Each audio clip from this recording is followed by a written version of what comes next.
again, everybody, and welcome to another segment of Hollywood Memories. I'm Dan Roberts, the publisher of The Vegas Voice, and I have the great pleasure of co-hosting with my favorite Vegas Voice columnist, and as I always say, the other woman in my life, and that is Miss Beverly Washburn. Thank you, Dan. Hi, everyone. We're going to do something because we're running out of all these different segments that you covered in all your TV shows and radios. But we did this before, and I didn't realize there were a lot more. And we're going to call this segment The Many Men in Beverly's Life. And hopefully you won't walk out, but when you were younger, you had many dates. Let's use that. Okay. But now you're telling me that those dates weren't real. Well, How did that ever happen? well, because back in the day, like in today's world, we've got People magazine and The Inquirer and stuff like that. But back then, they had Teen magazine and Teen Screen and Tiger Beat, Tiger Beat, yeah. Photo Play and Modern Screen. And so what they would do is they would set up these phony dates with various actors and actresses and take photos as though we were on a date. And then they would put it in the magazine and with a little caption saying like, Tony Dow and Beverly Washburn were seen holding hands at the ice cream parlor, or, stuff like that. But what you're saying is that everything was staged, Yeah. right? Okay, how did it go about? How would you get the phone call? Or like Tony Dow, as you mentioned, who was a very good friend of yours. It was the best, yeah. And would he call you up and say, let's go out? Or how would it get done? No, we had nothing to do with it. It would be the publicist. And so back then, they had various stars from series. I was doing the new Loretto show. Mm-hmm. By then, I was already, I guess I was 19. And they were doing the Donna Reed show and Leave It to Beaver and My Three Sons and all these different shows. So the publicist and from the network, they would get together and pick two people. And then they would pick us up and they would take us to wherever we're supposed to be and snap a picture. And then it would come out saying, Don Brady and Beverly Washburn were seen sneaking a kiss. That kind of stuff. It was really all in fun, but they weren't real dates. It was totally staged. And the magazines knew it was staged. You knew it was staged. Your date knew it was staged. But the readers, for instance, Bobby Rydell, who was the sweetest guy in the world, Yeah. they had us set up several times. But he actually had a girlfriend. It was either his junior high school sweetheart or his high school sweetheart. Her name was Camille. And they actually ended up getting married. So at the time, his publicist didn't want the fans to know that he had a girlfriend because then it would make him unavailable, so to speak. So they would set him up with different actresses.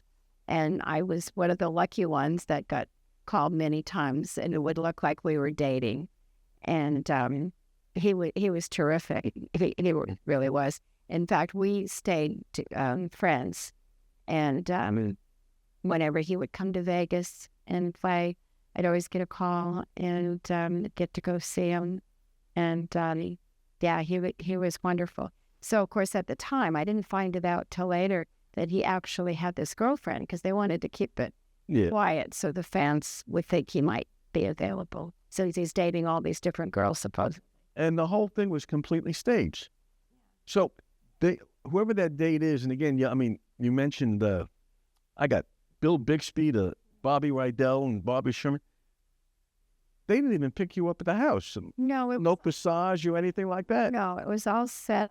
Yeah. It was all just to make it look like we were on a date. And but it was fun for me because I got to go out with all these guys, even though it wasn't a real date. And it wasn't like even going out. It was just like, if you went there for dinner, did you pick the restaurant? No, we had nothing to do with anything. It was all set up by the publicist, and typically they would have the photographer plus the guy who was going to write the caption. Right. Could say, one of many different things. Did you have any say in what they wrote? No. So they could have written anything about you.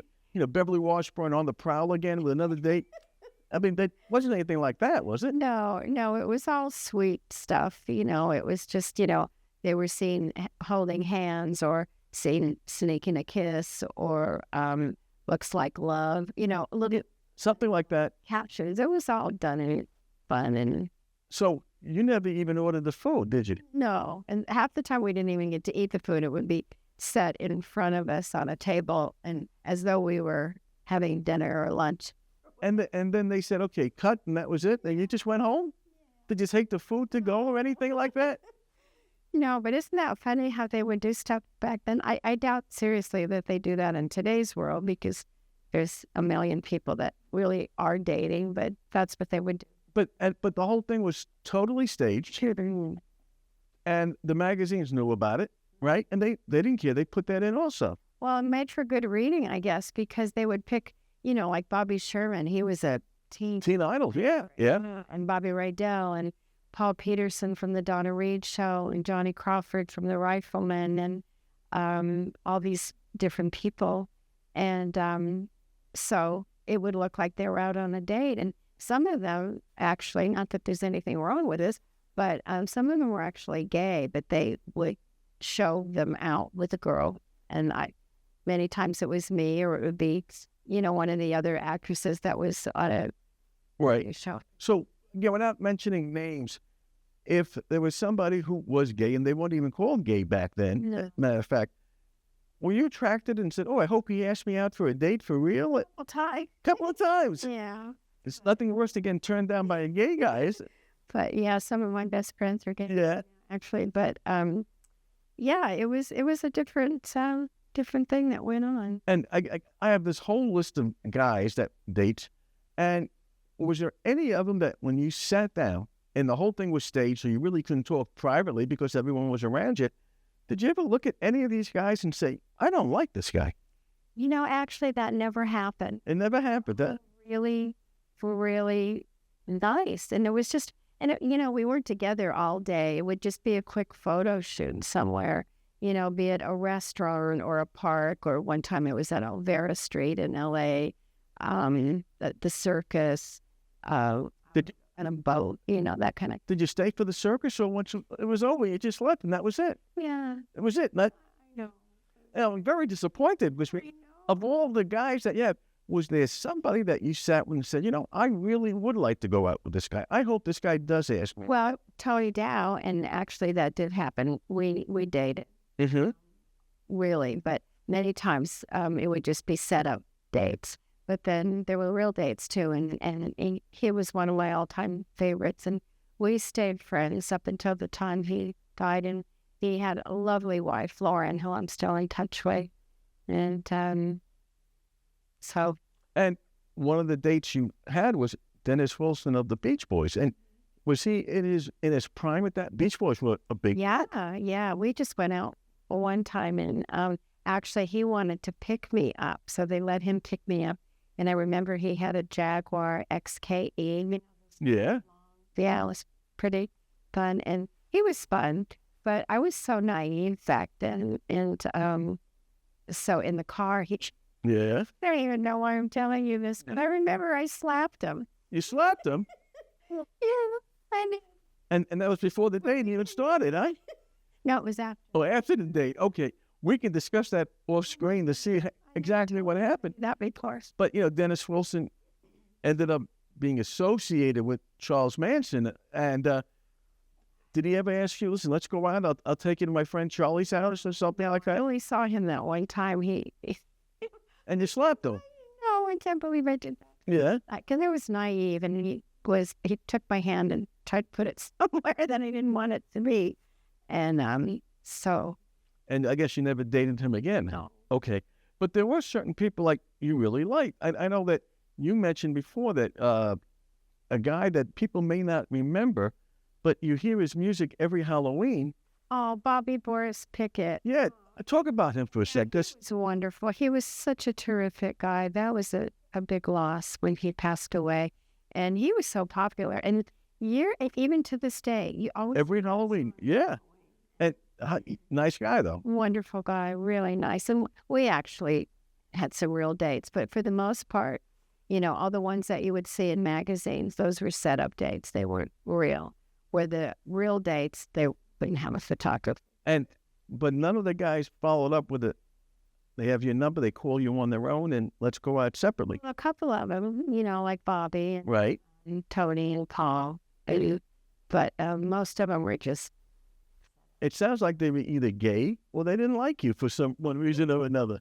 Well, or they had a girlfriend. Yeah. Like Bobby Rydell. He had a girlfriend that he was madly in love with, and luckily for him, he ended up marrying her. And sadly, she passed away, and he did remarry. But I adored him. He was terrific, but he had a girlfriend. So for all these dates, the many men, it was all a setup. It really was just a setup. Yeah.